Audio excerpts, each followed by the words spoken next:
llenas mi espacio, llenas mi vida, me iluminaste como el sol. Quiero que crezca. Gloria a Dios. Dios es bueno. Por favor, vamos a intentar que los niños estén calladitos, porque cuando los niños arman jaleo, la gente se despista. Las madres que se ocupen de que los niños no den la lata. Son niños y es entendible, ¿no? Pero para eso estamos los padres, para cuidar, porque cuando el Señor habla, el Señor quiere transmitirnos su palabra, quiere que estemos atentos totalmente a ella, porque si no podemos perder la enseñanza que Dios quiere traernos. Por eso es de vital importancia que los niños, si tienen escuelita, que salgan, se vayan con las profesoras, y que si se queda alguno aquí, que los padres lo controlen, por favor. Amén. Bien, pues vamos a seguir tratando el tema de semanas anteriores. La iglesia que Dios quiere que seamos es el título. Y decíamos que hay una serie de principios que debemos seguir para cumplir esos parámetros, esas exigencias que Dios tiene hoy para su iglesia. A la iglesia verdadera, y hago énfasis en iglesia verdadera, porque hay iglesia que no es verdadera, que aunque se predique de Cristo, pero no obedecen a Cristo. Entonces, para mí, esas iglesias no son verdaderas. Entonces, a la iglesia verdadera de Jesucristo, en la que pienso que nos encontramos, porque aquí se predica la palabra de Dios tal y como la predicó Jesucristo y tal como la aprendieron y la predicaron también sus discípulos. Entonces, se le ha concedido a esa iglesia el privilegio de ser la novia del Cordero. Sabéis que la Biblia habla de las bodas del Cordero, ¿verdad? Y que se van a producir en la segunda venida de nuestro Señor Jesucristo, que cada día están más cerca, cada día que pasa es un día más cercano a su venida. Estamos en los últimos tiempos, desde que Jesucristo subió al cielo, una vez concluido su ministerio, y hasta que vuelva estamos en el periodo de los últimos tiempos, y en cualquier momento puede venir. Por eso la iglesia verdadera, repito, tiene que estar preparada, o sea, no puede esperar al último segundo, porque se puede hacer tarde, se puede cerrar la puerta y no poder entrar, como les ocurrió a las vírgenes insensatas. Debemos estar preparados, hago énfasis, porque el tiempo está cerca. Y esa preparación la Biblia lo llama el lino fino. El lino fino simboliza en la Biblia una iglesia andando en buenas obras. Ese lino fino representa esa disposición, esa forma de vivir de un pueblo santo, transformado y apartado para servir al Señor. Esos principios estuvimos ya y terminamos después de muchas semanas con el primer principio, que era una iglesia fundamentada en Cristo, arraigada en su palabra y guiada por el Espíritu Santo. Todo eso ya lo concluimos y no vamos a hacer hincapié. El que quiera repasarlo tiene los vídeos de las predicaciones en YouTube o en Facebook, o de alguna manera, si queréis que os la transmita, personalmente yo la puedo enviar. Pero hoy vamos a empezar otro principio, otro requisito, otro parámetro que Dios le exige hoy en día a su iglesia, que es una iglesia que entienda y viva, entender y vivir, no solamente entenderlo, sino vivir las exigencias que Dios nos demanda para poder pertenecer a su reino, al reino de Dios, al reino de los cielos. Jesús en Marcos capítulo 1, vamos a leer versículos 14 y 15, dice así: después que Juan fue encarcelado, Jesús vino a Galilea predicando el evangelio del reino de Dios. Versículo 15, diciendo: el tiempo se ha cumplido y el reino de Dios se ha acercado. Y dice: arrepentíos y creed. La base para pertenecer a ese reino es creer, tener fe, plena confianza en Dios. Y el segundo, Primero es el arrepentimiento, el reconocimiento de que somos pecadores y que debemos arrepentirnos de nuestros pecados, y luego creer en el Evangelio. Estos dos principios son la base fundamental para entrar y pertenecer a ese reino de Dios. Y en Mateo capítulo 6, verso 33, Jesús habla de la prioridad. Dice: buscad primeramente el reino de Dios y su justicia, y todas estas cosas, habla de las necesidades, serán añadidas. Aquí Jesús está diciendo que debemos buscar el reino de Dios por encima de todo lo demás, y también llevar una vida justa, una vida practicando la justicia, siendo justos, y entonces Él nos promete darnos todo aquello que necesitemos. Y luego en Mateo 21, versículo 43, Jesús vuelve a decir: por tanto os digo que el reino de Dios, esto es una advertencia a la Iglesia, será quitado de vosotros y será dado a gente que produzca los frutos del reino, de Él. ¿Estáis entendiendo? Él nos exige dar un fruto a la Iglesia, y para poder pertenecer al reino de Dios debemos producir fruto, porque si no, nos advierte, será quitado de vosotros ese reino de los cielos. O sea, dejaréis de pertenecer al reino de los cielos. Hermanos, el concepto en el Antiguo Testamento es que el Mesías sería el capitán de las fuerzas que dominarían a todas las naciones, y que estas naciones subirían a Jerusalén para glorificar a Dios. Ese era el concepto del Antiguo Testamento. En otras palabras, se presentaba un reino político de justicia, armado, que dominara todas las naciones, y que estas naciones estarían obligadas, puesto que serían vencidas, estaban obligadas a subir a Jerusalén para dar gloria a Dios. En el Nuevo Testamento se presenta de otra manera el reino de Dios. En la predicación de Juan el Bautista vemos que Juan predicaba el arrepentimiento, porque el reino de Dios se había acercado. Y luego hay que hacer constar, porque esto era lo que pasaba en el Nuevo Testamento en la época de la Iglesia primitiva, es que el hecho de ser israelita no aseguraba la entrada en el reino, sino que además deberían hacer obras, acompañar obras. Al creer y al arrepentirse debían de alguna manera aportar buenas obras, hacer buenas obras.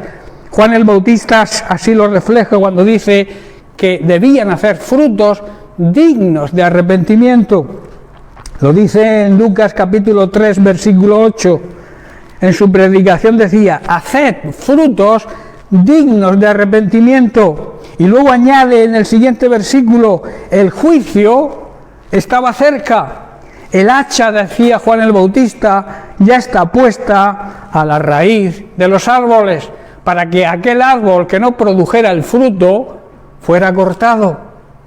Eso hablaba de que el árbol en la Biblia simboliza al ser humano, a las personas, y entonces estaba transmitiendo que aquella persona que no diera fruto sería cortada, sería quitada del reino de Dios. ¿Estáis comprendiendo?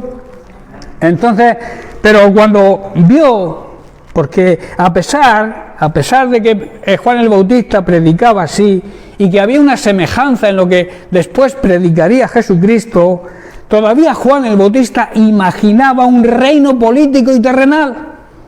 Todavía seguía pensando, aunque predicaba lo correcto, pero él seguía pensando en que Jesús, el Mesías, sería un reinado político y terrenal. Pero cuando vio que no era así, ¿qué hizo? Envió mensajeros a Jesús para preguntarle si él era el Mesías verdadero o había que esperar a otro. O sea, tenía sus dudas todavía. ¿Estáis comprendiendo? Entonces, Jesús va y le contesta que el pertenecer, la presencia del reino de Dios se verifica, se hace palpable cuando hay sanidad en los enfermos, cuando hay liberación en aquellos que están atados a diversas ataduras, también a la resurrección de los muertos, no tanto físicos que también se producían, sino los muertos espiritualmente hablando, y la predicación del Evangelio a los pobres. Aquí los pobres significan aquellos que necesitan conocer el Evangelio, que son pobres en espíritu, porque no conocen el Evangelio, y entonces es una necesidad la predicación del Evangelio a todos aquellos que lo necesiten. Por tanto, el carácter del reino traído por Jesús no era político ni era terrenal, pero se demostraba en obras que apuntaban, como hemos visto, a la restauración completa del ser humano. En la enseñanza de Jesús, en los 4 evangelios, el título más común es el reino de Dios, pero también se expresa como el reino de los cielos. Si me preguntéis la diferencia, no hay diferencia, es lo mismo. El reino de Dios y el reino de los cielos es la misma cosa. Si tenéis alguna duda o alguna pregunta, yo la resuelvo así. Es lo mismo. El reino de los cielos se ha acercado, dijo Jesús, y el reino de Dios está cerca, también dice. En la actualidad, hermanos, nosotros como su iglesia, como discípulos del Señor, debemos proclamar el señorío de Cristo en todo el mundo, empezando, claro, por nuestra gente más próxima y donde el Señor nos vaya enviando. Y cuando nuestra tarea se haya terminado, entonces se manifestará la gloriosa venida. En la gloriosa venida de nuestro Señor Jesucristo se hará manifiesto el reino de Dios con autoridad. En esa gloriosa, como digo, venida de Jesucristo al final de los tiempos. Hay que hacer también una consideración importante. Aunque la cabeza de un reino debe ser un rey, ¿no? Por norma, cuando hay un reino debe haber un rey.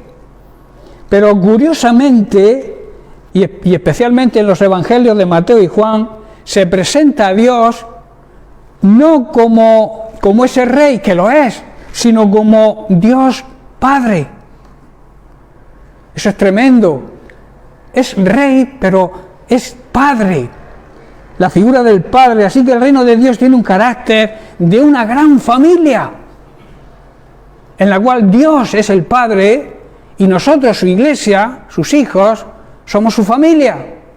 Por tanto, se presenta, como he dicho en los evangelios de Mateo y Juan, se presenta la idea de que aunque Dios es rey, Dios quiere ser también nuestro Padre y quiere tratarnos como a hijos. Para eso es necesario primero ser hijos, porque también hay una confusión. La religión trae confusión en ese sentido, al decir que todos somos hijos de Dios, todos somos creación de Dios, todos hemos sido creados por Dios y Dios nos ama a todos. Pero los hijos de Dios son aquellos que reciben a Jesucristo y lo proclaman públicamente como Señor y Salvador. Así lo expresa la Biblia. Precisamente en Juan capítulo 1 dice: a los suyos vino y los suyos no le recibieron, lo rechazaron. Dice, pero a todos aquellos que lo reciben les dio el derecho legal, la autoridad, la potestad de ser hechos hijos de Dios. Por tanto, no te creas la mentira de Satanás cuando dice que todos somos hijos de Dios. Eso enseña la religión para ir acumulando gente ahí. Pero a Dios no le gustan las religiones. Y te puedo asegurar algo, ninguna religión te va a salvar.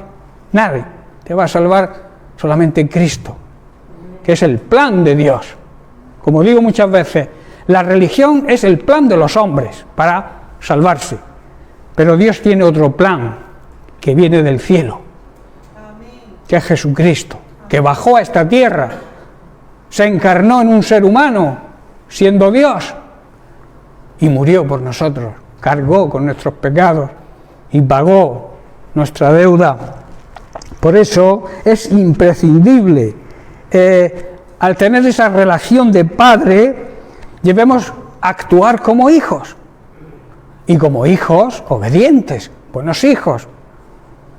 Y también nos da, hay un versículo precioso en el que dice que podemos dirigirnos a ese Padre, a ese Dios, a ese Rey, podremos dirigirnos de una forma familiar.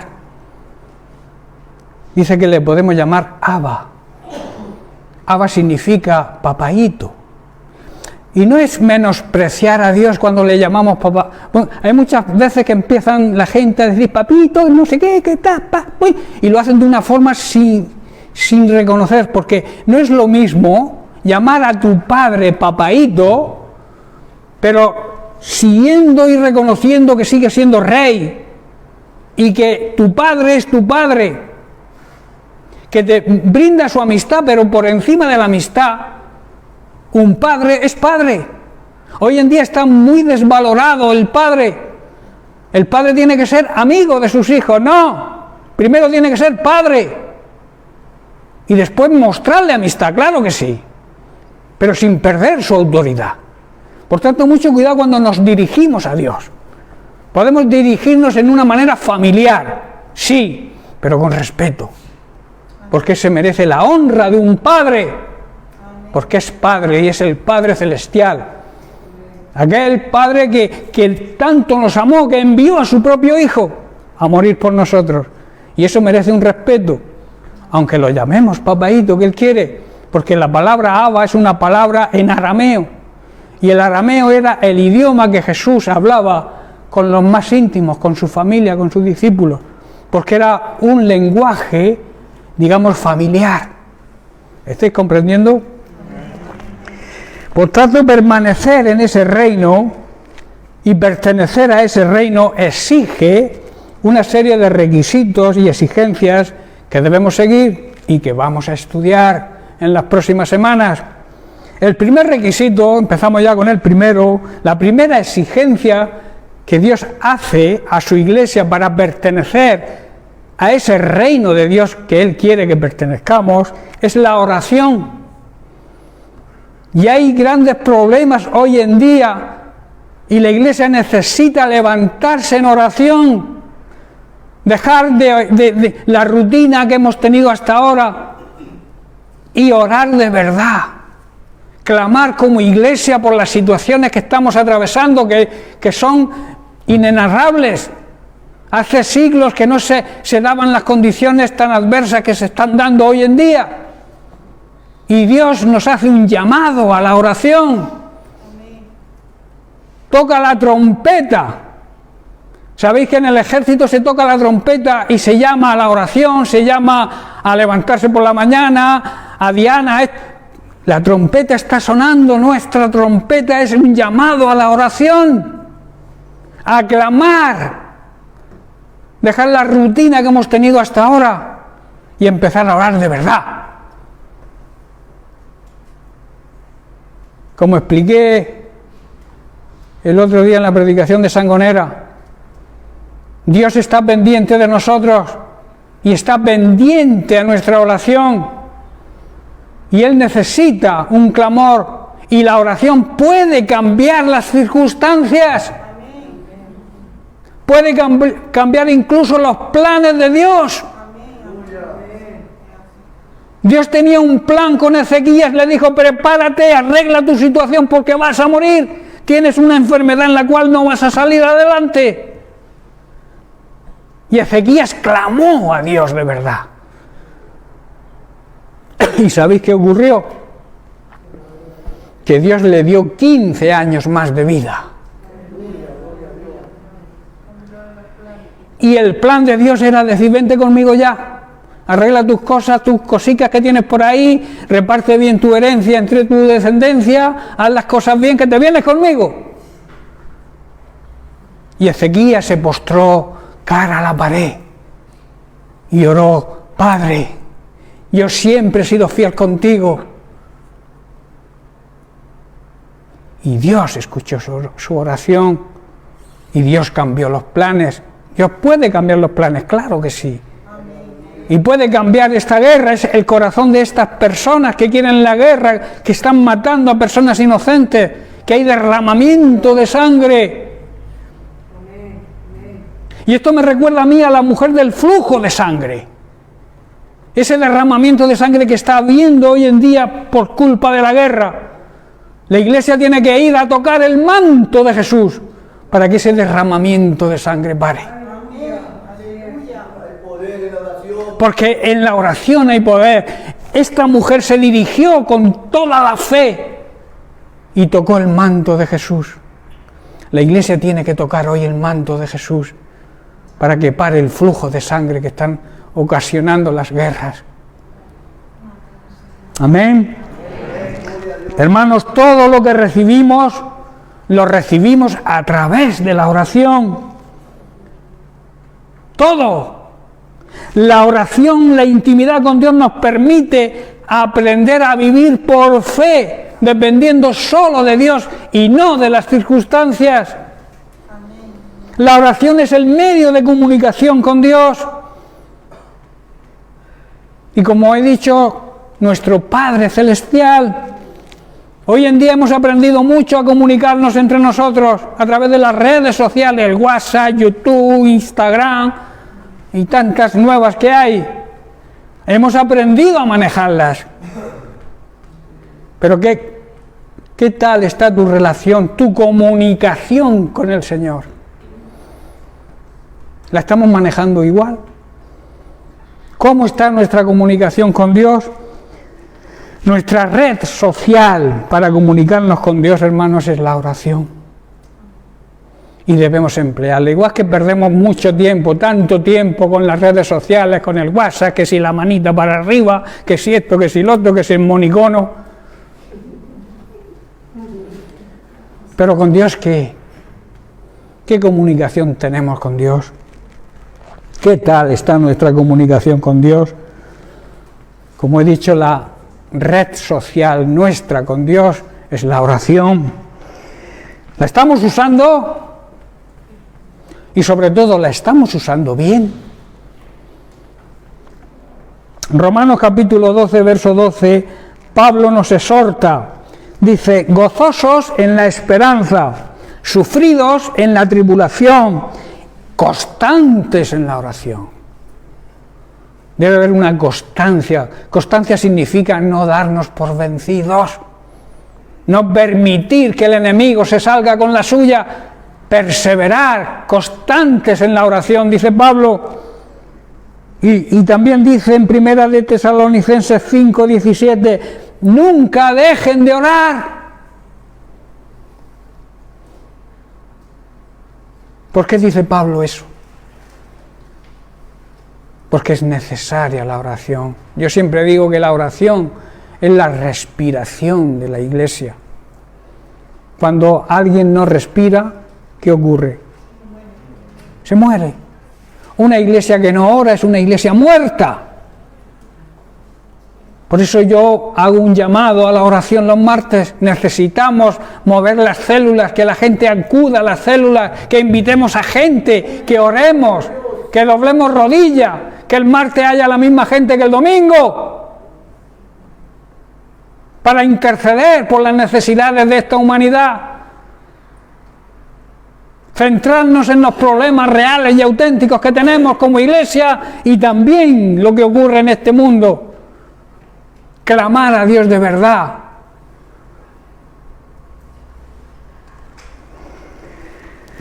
¿Sabéis qué dijo San Agustín, que fue obispo de Hipona?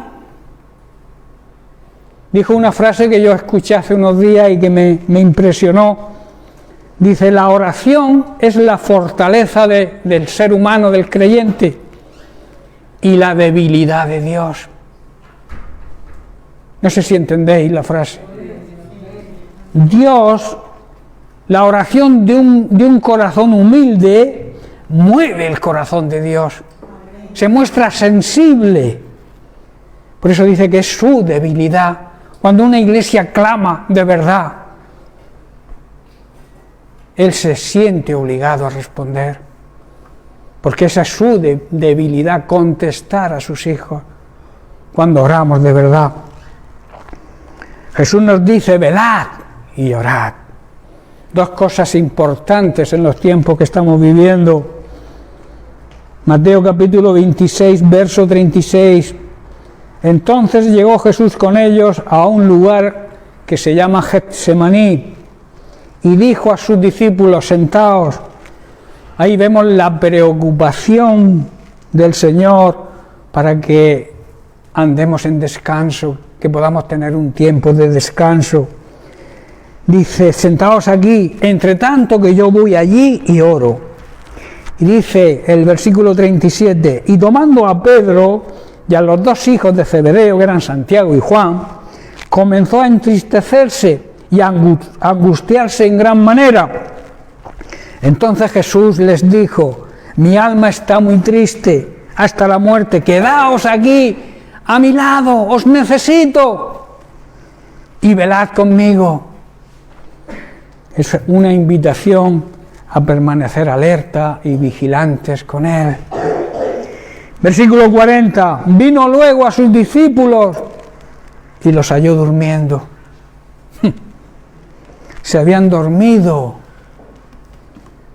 que es la situación actual de muchos creyentes, que el Señor los llama a velar con Él, a orar con Él, y se duermen, andan dormidos. Lamentablemente, como digo, es una situación de muchos llamados creyentes de hoy en día. Y dijo a Pedro, ¿así que no habéis podido velar conmigo ni siquiera una hora? Versículo 43 vuelve a decir, vino otra vez y los halló de nuevo durmiendo. ¿Cuántas veces tiene que despertarnos el Señor y decirnos, despierta, despierta, necesito el apoyo de la Iglesia, necesito vuestra oración, necesito que veléis conmigo? Y como he dicho, hay una gran necesidad, hay muchos problemas hoy en día.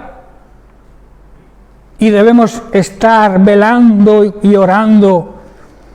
Jesús dice velad. Velar significa observar atentamente lo que está pasando. No cerrar. A veces, por no querer enterarnos de lo que pasa, miramos hacia otro lado. Pero velar significa prestar atención a lo que está ocurriendo. Cuidar. Significa también cuidar a alguien o algo, tener mucho cuidado, ser diligentes. Jesús, como hemos visto, se retira a orar y se lleva con él a 3 de sus más íntimos discípulos. Y no es que Jesús hiciera acepción de personas, lo que hizo es elegir a aquellos que más relación íntima tenían con él. Y hoy ocurre lo mismo.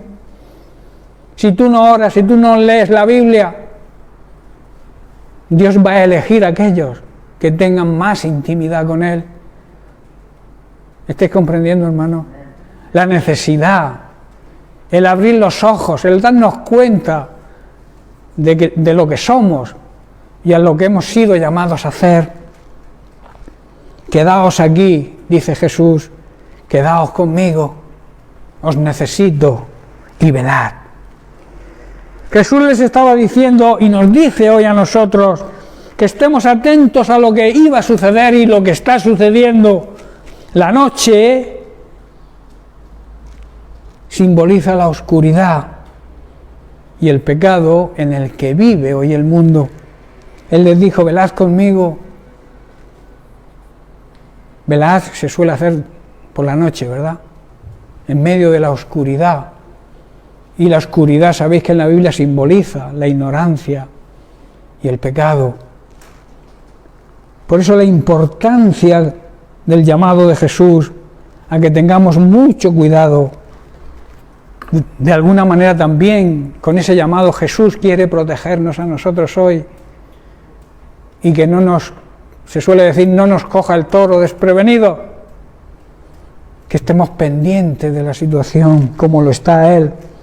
Jesús también quería sentirse arropado en esos momentos tan difíciles que iba a atravesar. Iba a ser muerto con una muerte atroz y Él lo sabía.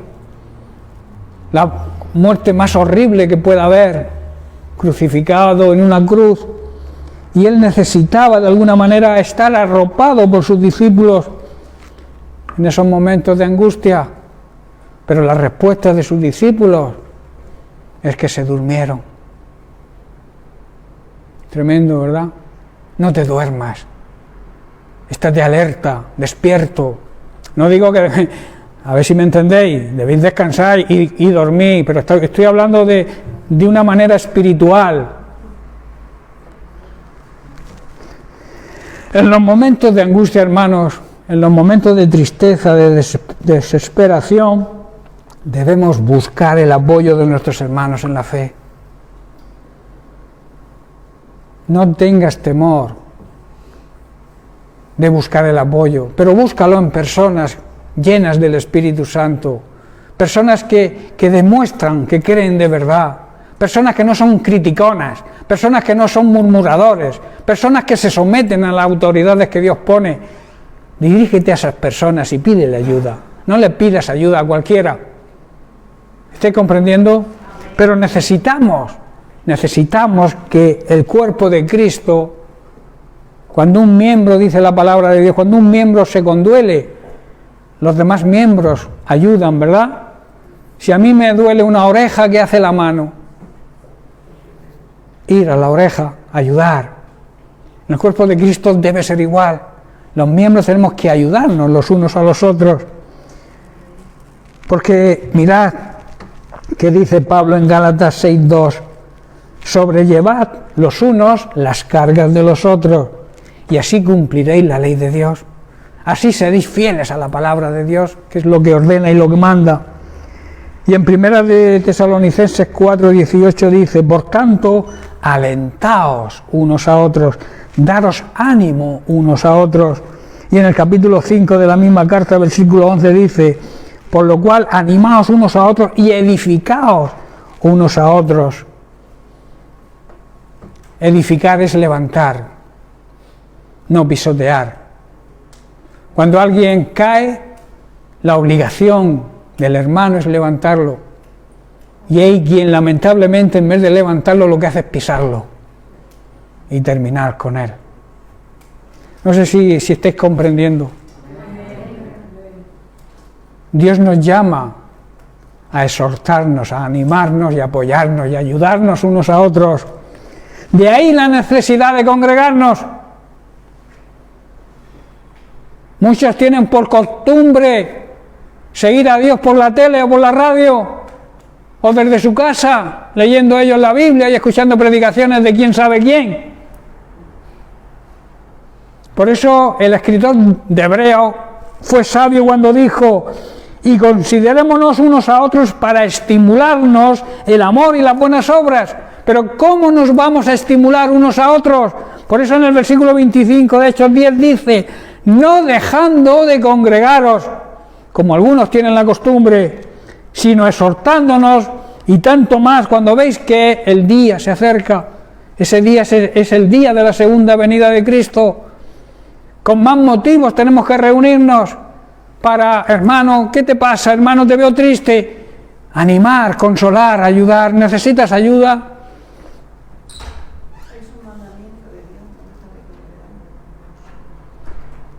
No debemos dejar de congregarnos porque tenemos un trabajo que hacer dentro de la iglesia, dentro de la gran familia de Dios.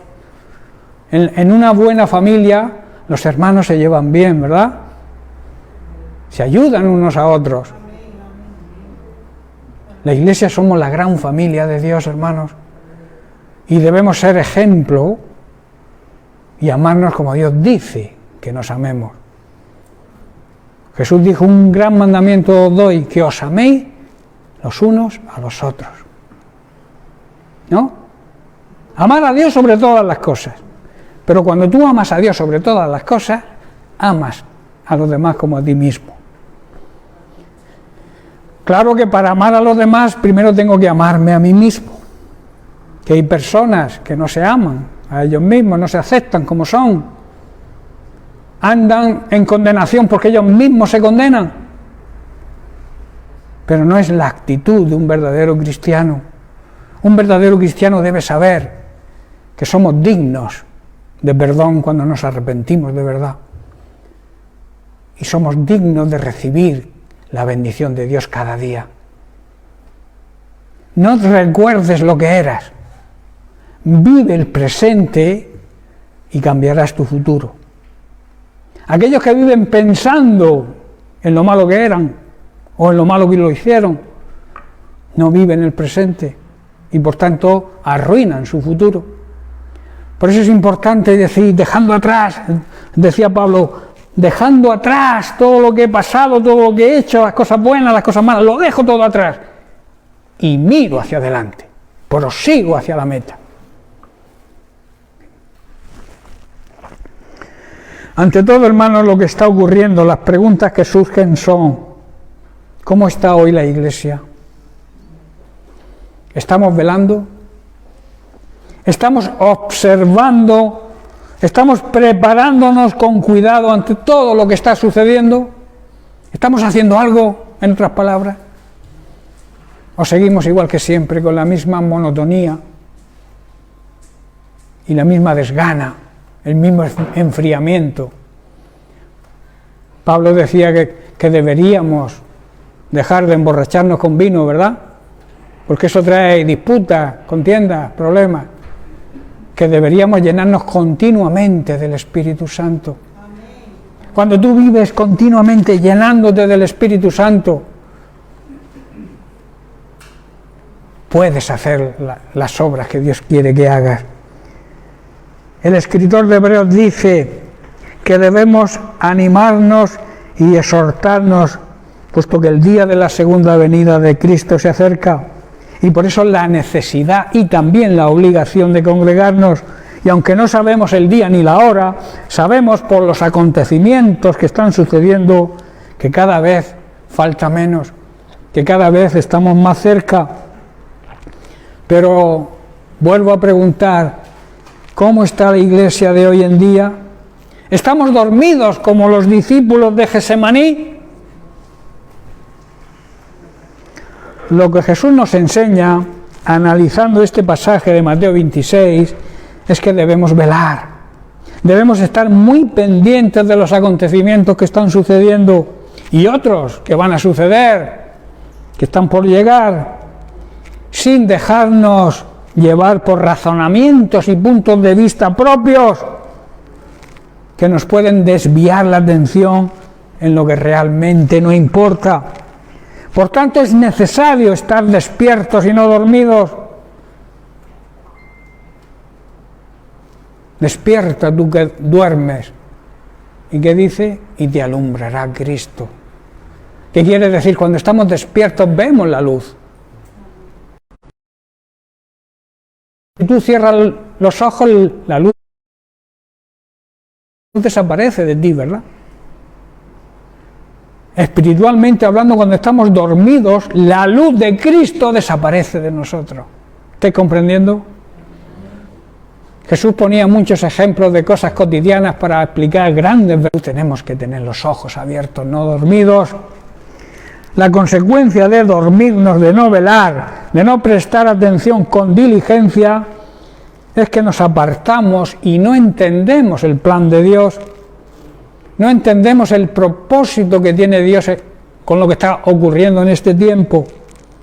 Y no entendemos lo de la segunda venida de Cristo. Y entonces nuestra reacción no es buena, es mala. Esto es precisamente lo que le ocurrió a Pedro por dormirse. Mirad qué le ocurrió.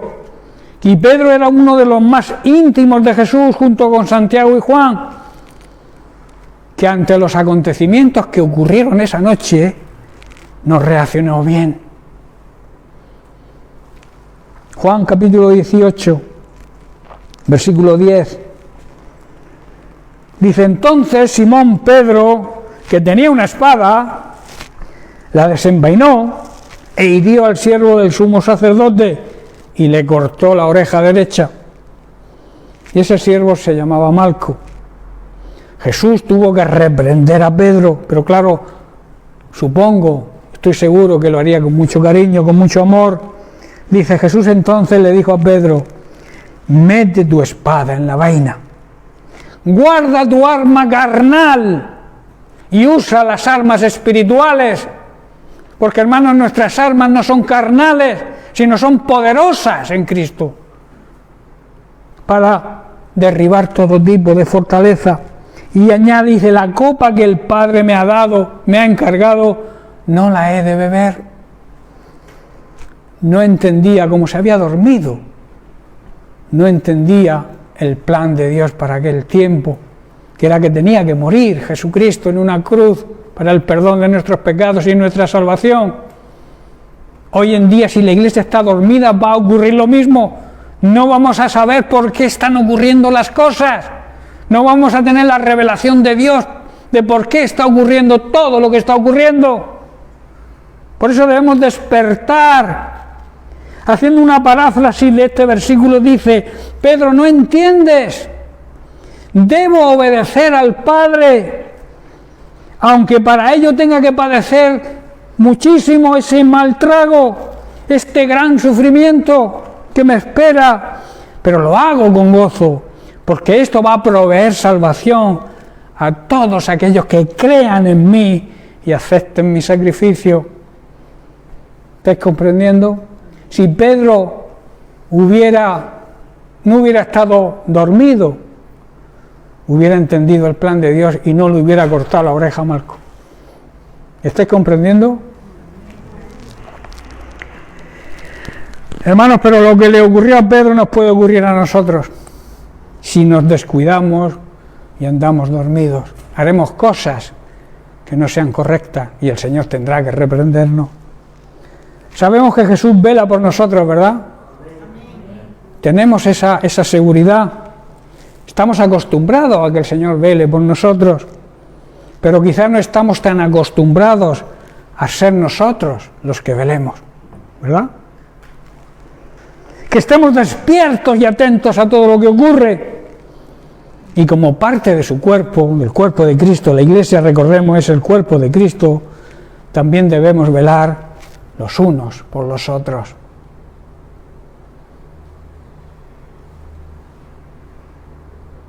Yo nunca hago esto,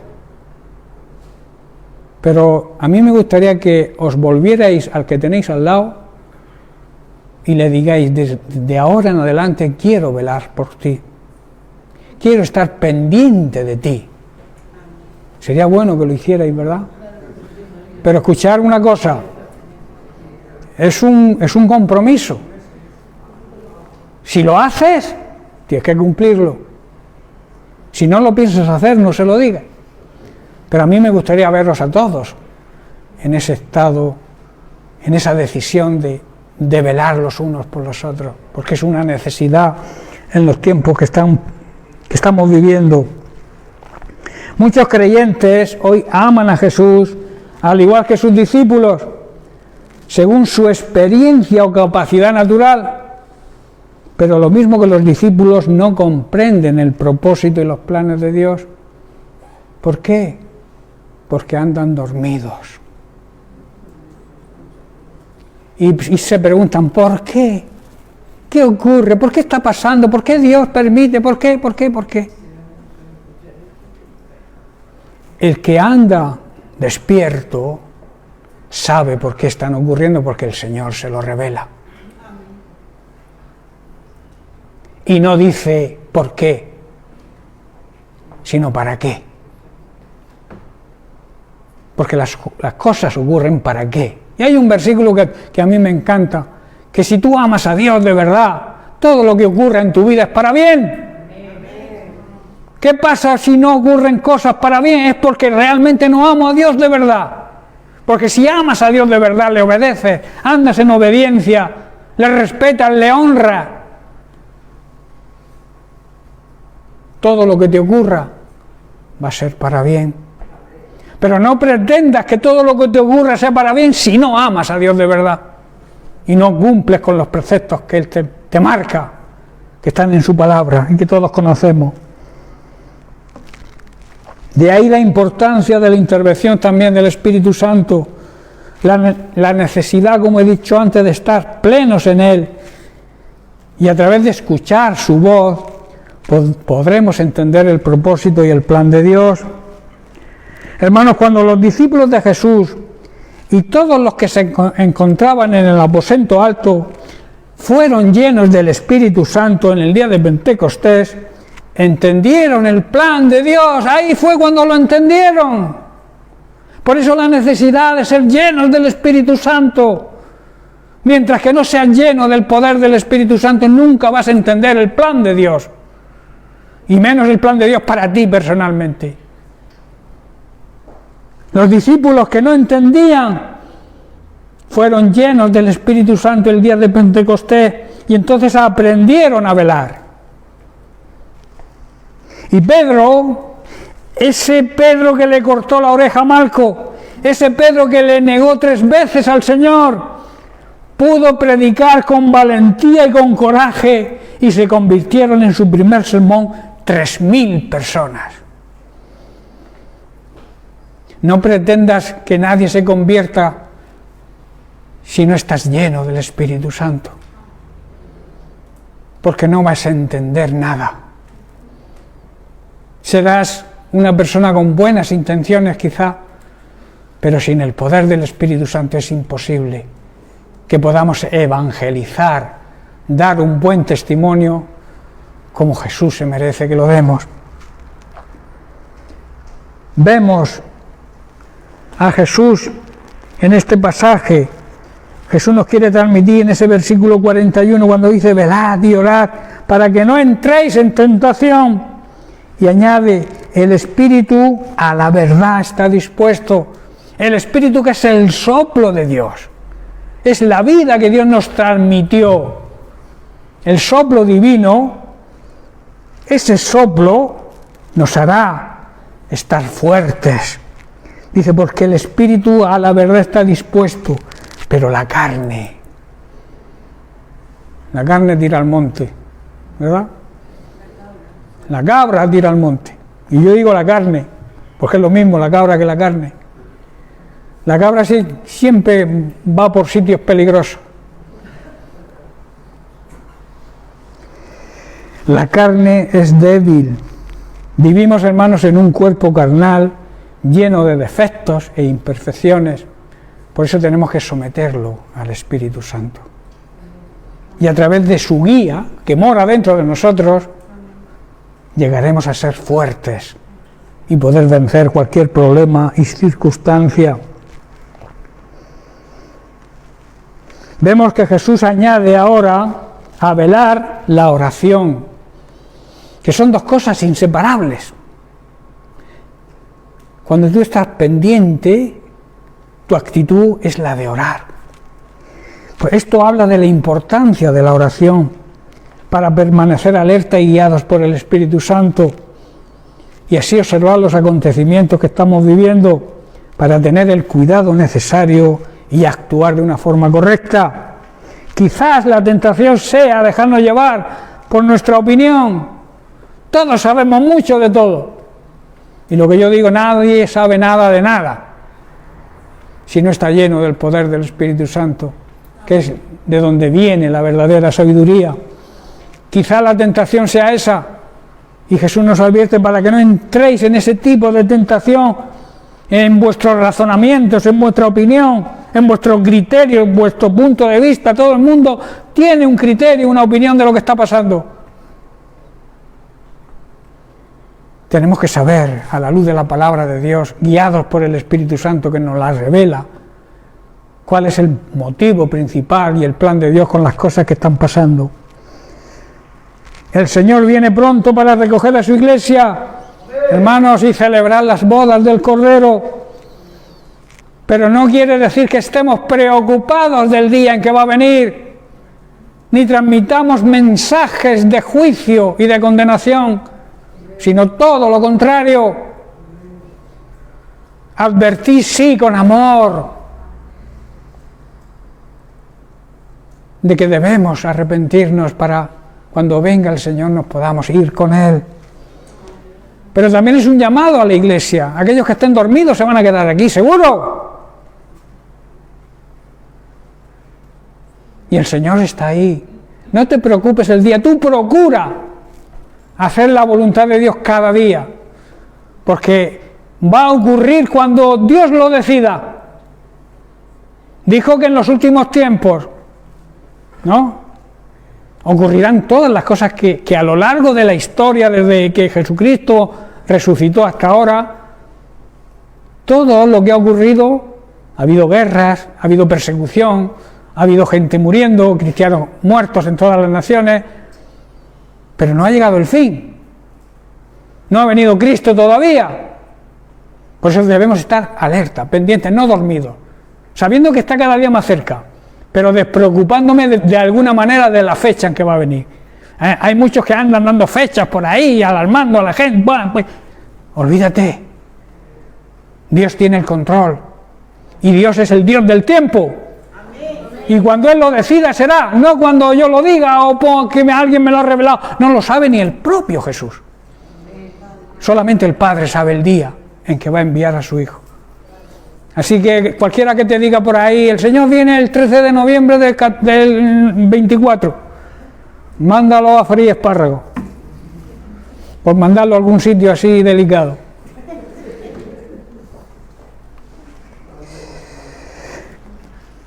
Recuerda, para no equivocarnos, ya estoy terminando, para no equivocarnos en estos tiempos tan difíciles y que anuncian la pronta venida de Jesucristo, y aunque no sabemos, como he dicho, el tiempo exacto, sabemos que cada día está más cerca. Por eso la necesidad de velar y orar. Velar, eso, como he dicho, observar atentamente lo que está ocurriendo y cuidarnos los unos a los otros, exhortándonos, animándonos, corrigiéndonos si hace falta. Pero para eso es necesario estar unidos. Somos la familia de Dios, somos una gran familia, comportémonos como eso, como una gran familia, y la mejor de las familias, que es la familia de Dios. Recuerdo las palabras de San Agustín de Hipona, para que entendamos que la oración, la intimidad con Dios nos permite aprender a vivir en fe. San Agustín, repito las palabras, dijo: la oración es la fortaleza del hombre y la debilidad de Dios. La oración toca el corazón de Dios, mueve el corazón de Dios. Así que lo vamos a dejar aquí y seguiremos la semana que viene con otra consideración sobre las exigencias para pertenecer al reino de Dios. Y también vamos a seguir hablando sobre la oración. El título es La oración, el mejor regalo. El mejor regalo que tú le puedas hacer a alguien es orar por él.